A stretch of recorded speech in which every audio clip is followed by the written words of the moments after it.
مساء الخير عليكم. الطبيعي دلوقتي انت لما بتعمل شغل في اي مكان، سواء بتصلح حاجه، اشتريت حاجه، ايا كان يعني، والحاجه دي طلع فيها مشكله، المفروض على طول بترجع لنفس المكان عشان يشوفوا الغلط بتاعهم، المشكله اللي هم عملوها عشان يصلحوها، وبتطالب بحقك. ده العرف او الطبيعي يعني، او المنطقي اللي بيتعمل. فاحنا في شكوى جت من عميل ان هو حاجات ركبت غلط وكذا وكذا وكذا وكذا وكذا، وطلبنا منه ان هو يرجع لنا. ما رجع لناش، راح لحد تاني، ولحد تاني قال لي الحاجات راكبه كذا كذا. اعتذرنا له برساله او بخدمه العملاء، اعتذرت وخد مستحقاته الماليه اللي هو طالب بيها وخلاص. انا عايز بس اتكلم في نقطه كده تبقى مهمه بالنسبه لنا. مبدئيا الواحد مش طالع يكسب تعاطف الناس، لا اطلاقا. احنا محتاجين نفهم بس العملاء بتاعتنا حاجه مهمه قوي. ده بيزنس بالنسبه لنا، والبيزنس ده عشان نكسب منه لازم يبقى عندنا قاعده عملاء كبيره وما نخسرهم. ان كل ما عميل يزيد عندي كل ما انا كسبان. فطبيعي منطقي المكان ده بيحاول بشتى الطرق ان هو يكسب راحه العميل. عشان اكسب راحه العميل لازم اقدم له خدمه احسن، واحاول اطور من طريقه شغلي والاوبريشن اللي انا شغال بيه. فاما حد يجي يقول اصل هي الناس دي اصلا مش فاهمه في الشغل، لا، احنا فاهمين في الشغل كويس قوي، لكن الخطا وارد، واللي بيغلط بيتحاسب. تعال نقول الفني اصلا اللي اشتغل في الحاجه، وانا بقول لك انا ما شفتش الخطا اللي انت بتقوله، اترفد عشان في جزء منه هو غلطان فيه، ما فيهاش كلام. فاترفد خلاص، مع جزاء ناس كتير جدا موجوده.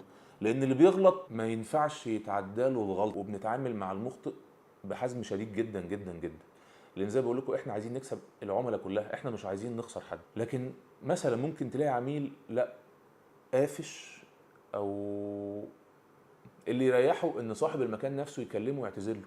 يا جماعه ما هو مش هينفع، هي شركه، الشركه فيها موظفين، الموظفين دول ليهم ادوار. صاحب المكان ده صاحب المكان ده يعتبر اصلا موظف برضه في نفس المكان. كل واحد ليه دور. صاحب المكان يقعد يتكلم العميل ده ويكلم العميل ده ويكلم العميل ده، طب ما انا دوري شغلي ما بعملوش.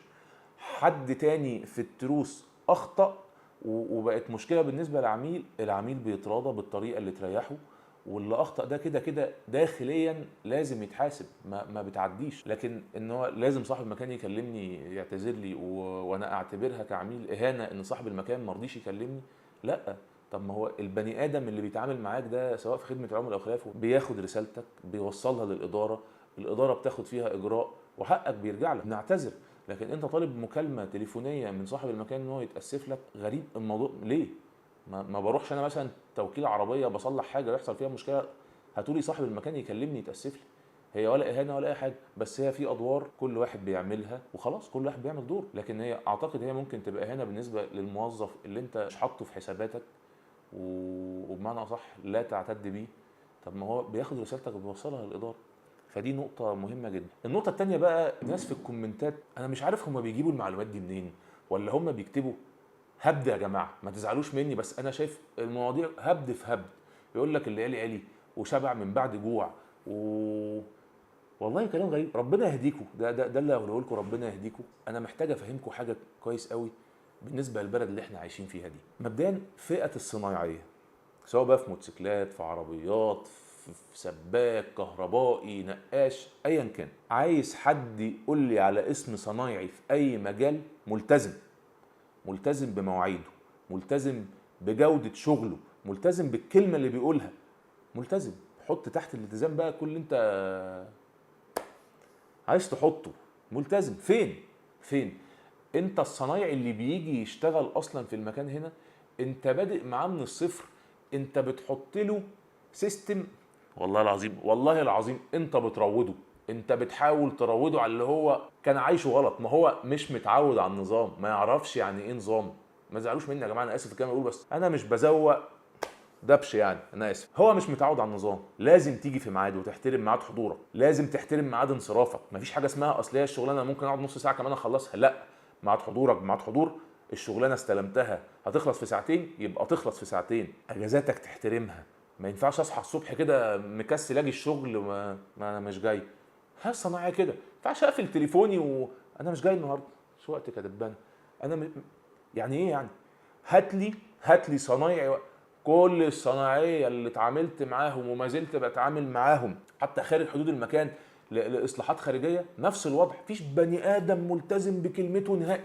نهائي نهائي نهائي. انا بس مستغرب من اللي يكتب كومنت ده واصل وفصل طيب انت جبت الخبره منين؟ يعني اللي انت بتقوله ده بانيو على ايه؟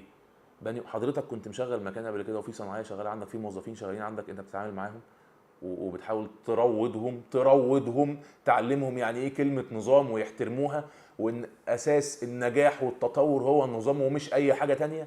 حضرتك عندك الخلفيه دي؟ ولا هو كل واحد قاعد ورا تليفونه يلا اكتب وهبد واتقوا الله؟ يعني كل انا طالبه اتقوا الله. الشغل في البلد صعب، الشغل في بلدنا صعب، طبيعه البشر في البلد دي صعبه جدا جدا جدا، مهلهلين، هقولها 1000 مره، مهلهلين.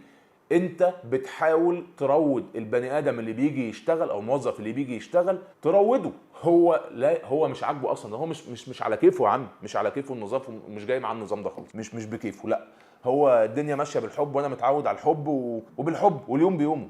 طب هو ده سبب تاخرنا عامه في البلد اللي احنا عايشين فيها. انا دخلت في موضوع تاني خالص يعني، بس انا فعلا بستغرب من الناس بالكومنتات اللي بتكتبها دي. بتجيبوا الكلام ده منين يا جماعه؟ ايه خبراتكم في الدنيا؟ شفتوا عملتوا ايه؟ يعني ايه الحوارات اللي دخلتوا فيها عشان تحكم؟ لا، واحد يجي يقول لك ايه ده، لا اله الا الله، يقول لك ده سافر بره وبيقول عمال ينزل فيديوهات يقول على الدنيا بره والنظام بره عامل ازاي، لكن هو ما بيطبقوش. الناس بتقول حاجه تعمل عكسها. لا اله الا الله يا عم. بره الموظف اللي بيروح يشتغل بره مطلوب منك 1 2 3، والله هو بيعمل 1 2 3. الموظف اللي بيجي يشتغل هنا مطلوب منه 1 2 3، لا ما بيعملش 1 2 3 دي بسهوله. في اي مجال عامه، في اي مجال وفي اي مكان، لا لا لا مش بسهوله. لازم في تلكيع، لازم في وقت ضايع، لا لازم. مصر هي المصريين كده اهو، زعلوش، انا اسف ولا تزعلوا، مش دي الحقيقه. ده اللي جبنا ورا يقول لك اصل هو بيشوف بره وما بيعرفش يعملها هنا. اصل هي معادله صعبه يا حبيبي. انت بره اللي بيروح يشتغل بره ده رايح بيقبض مرتب هيكفيه في حياته ودنيته، لكن انت الوضع هنا هو ربنا خلقك كده، نصيبك في الدنيا في البلد اللي احنا عايشين فيها دي يا عم، هو كده الحمد لله بقى راضيين. المفروض واحد يشتغل على نفسه، يطور نفسه عشان لكن انت جاي عايز تتلكع. طب ازاي يعني؟ ما هو بالعقل ازاي؟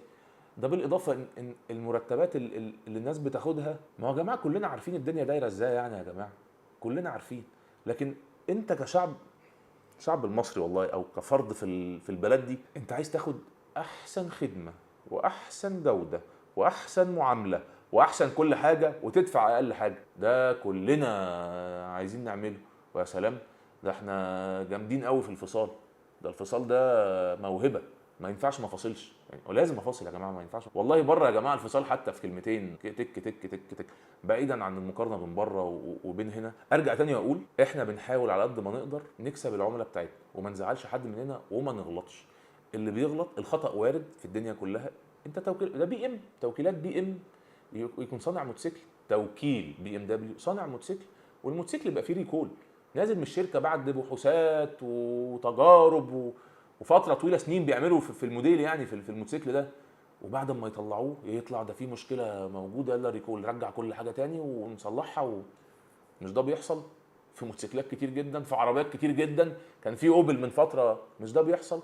فالخطا وارد. طريقه التعامل معاه، انت في شركه او في مؤسسه فيها موظفين، كل موظف ليه دور. حضراتكم مفيش عملاء بتتكلم محدش بيرد عليها، مفيش عملاء بتتكلم حد بينفض لها يعني، عشان الدنيا تبقى واضحه. لكن اي شكوى بتحصل او اي طلب بيتم بيوصل للاداره، والاداره ما بتنفضلوش، احنا بنتخذ اجراء فيه على طول. لكن نلاقي عميل طالب صاحب المكان نفسه يكلمه، لا، دي مش اهانه ان صاحب المكان ما يكلموش. خدمه عملاء بتوصل له الشكوى، بيقول لهم اعتذروا، احنا متاسفين، حضرتك ايه اللي يرضيك؟ يرضيني 1 2 3، حقوقك الماديه والمعنويه، اتفضل. يلا يوم رايق عليكم والى اللقاء.